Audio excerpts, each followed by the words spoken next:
we are going to read If You Plant a Seed by Kadir Nelson. And the fun thing about this story is it is a nice message of kindness and generosity that I think that we can all enjoy in this time. I want to tell you really quickly that after the story, we are going to make pine cone bunnies. Can you see that? The materials that you're going to need for the pine cone bunnies to either do them after the story with us or later today are a pine cone, some felt or construction paper, googly eyes or paper, a wooden bead, some twine, a pom-pom, which is optional for a tail, some glue, a Q-tip and paper plate, and some scissors. So parents, I know that's a lot of things to scrounge around and get right now, but I wanted to give you a quick heads up. So, If You Plant a Seed by Kadir Nelson. Let me get there. If you plant a tomato seed, a carrot seed, and a cabbage seed,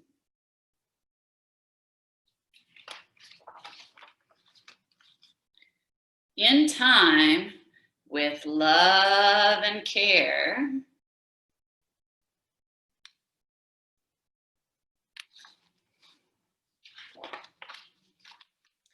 tomato, carrot, and cabbage plants will grow. Can you see the mouse dancing on this head of cabbage? And the bunny is dancing between the carrots and the tomatoes.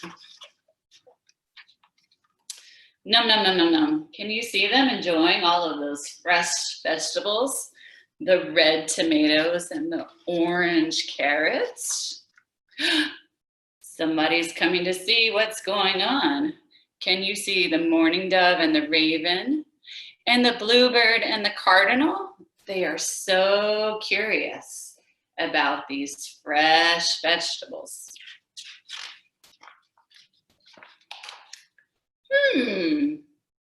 What's going on? Do you see those inquisitive looks? If you plant a seed of selfishness in a very short time, they don't seem very happy about the selfishness. The selfishness will grow and grow and grow. Nobody looks very happy in that photo. Can you see all the birds squawking at each other? And the bunny rabbits, oh no, the bunny rabbits are sticking out their tongues. Your selfishness will grow into a heap of trouble. All those birds and bunnies and mice, they have vegetables all over them.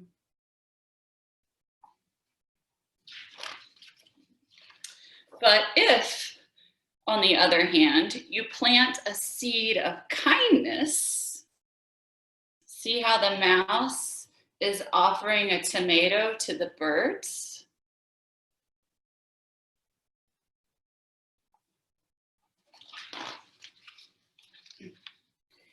In almost no time at all,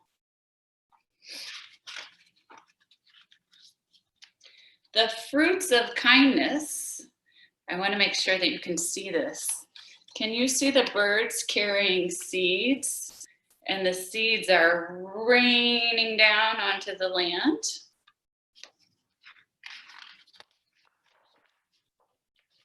The seeds of kindness will grow and grow. The bunny and the mouse and the birds, they all look satiated, like they had enough vegetables to eat. Your seeds of kindness will grow and grow into this beautiful vegetable patch. Can you see the sunflowers on top? There's even a watermelon right here underneath the bunny, and a head of cabbage and some vegetables over here. And look, those seeds of kindness made everybody so happy. Num, num, num, num, num, num, num, num, num, num. Who else is in there? Do you see a duck? Do you see a raccoon? Do you see a rooster? All the vegetables fed all the animals. And those vegetables are very, very sweet. The end. Thank you for reading If You Plant a Seed with Kadir Nelson with us. And now we are going to move on to that bunny craft. Again, we are going to make these fun little pine cone bunnies. And I hope that you were able to go out and get a pine cone before today's story. But if not, please go on a tyke hike and look for a pine cone today and make your bunny rabbit later. So first, we are going to, let me put it back up here. First, we are going to start with some felt. And you want to take your felt and cut about a 2-inch bunny ear. And I struggled with how to describe this shape. I guess it's like a curved cone. But again, it's about 2 inches high. So you want to cut 2 of those. Take your felt and your scissors. I've used the darker color felt for the big ears. Sorry, the bigger part of the ears. There we go. If you don't have felt, you could use construction paper. You can use some white paper and just color it a darker color. So you have your bigger pieces right here. Mine are different sizes. That's okay. And you're gonna take, you're also gonna cut a smaller piece of a lighter color that you can put to be the inside of your ears.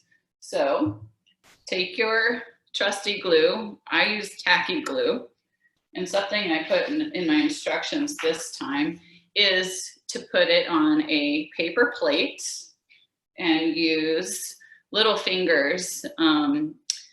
Might be better off using a small brush, or in this case, a Q-tip, so that they don't have to grasp, little fingers don't have to grasp the glue bottle. So I've got my plate of glue and my Q-tip, and I'm just gonna put some glue on the inside of the bigger part of my ear and glue my ear pieces together, just like that.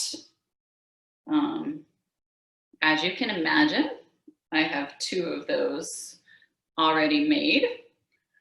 And so what I am going to do next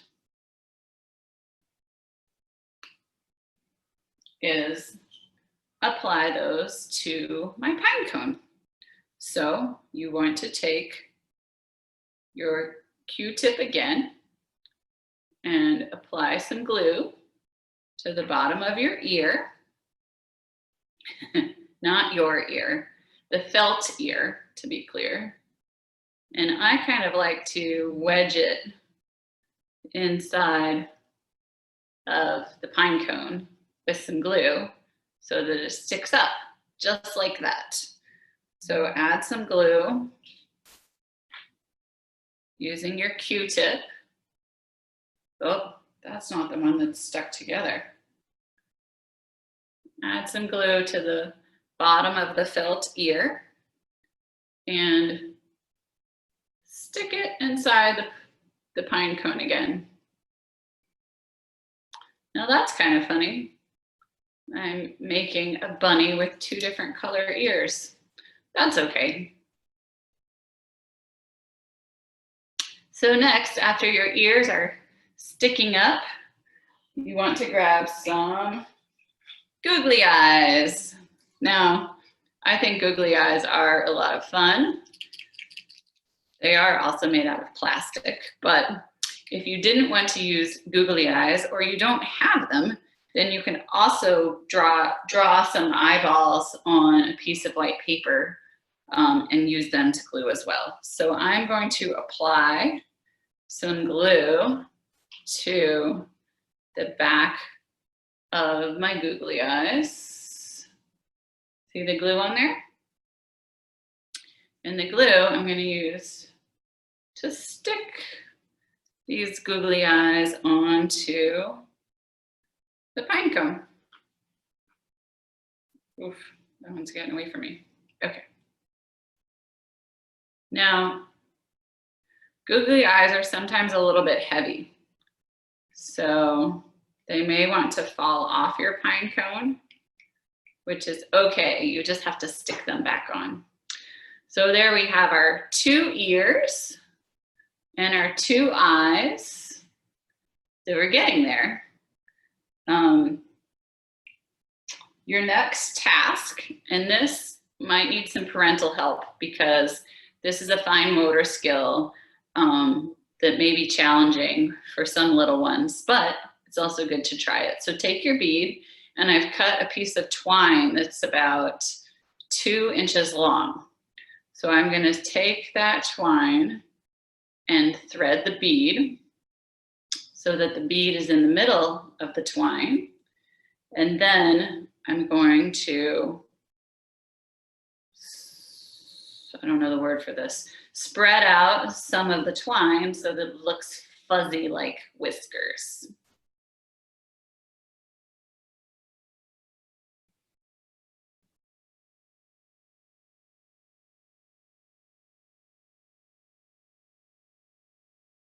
All right, so I have my bead for a nose. You can also thread this, obviously, for your child if that's easier. So I'm going to take my beaded nose and my whiskers and put a little glue on my beaded nose and stick it on the pine cone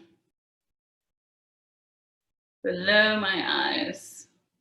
Now, what you'll find is every pine cone is different. So that one I was actually able to just stick inside the pine cone.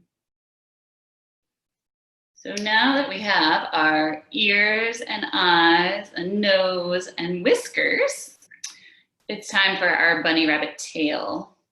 So I'm using a little pom-pom, and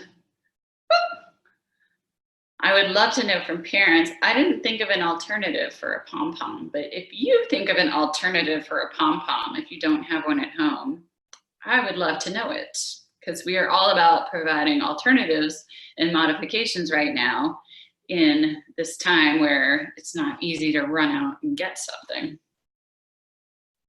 So apply, again, a little bit of glue to your pom-pom and stick it on the back side of your bunny. So let's show you the pair.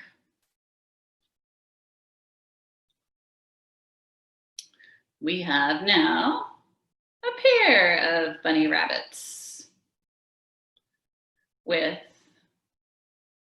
similarly colored ears, but definitely different bunny tails.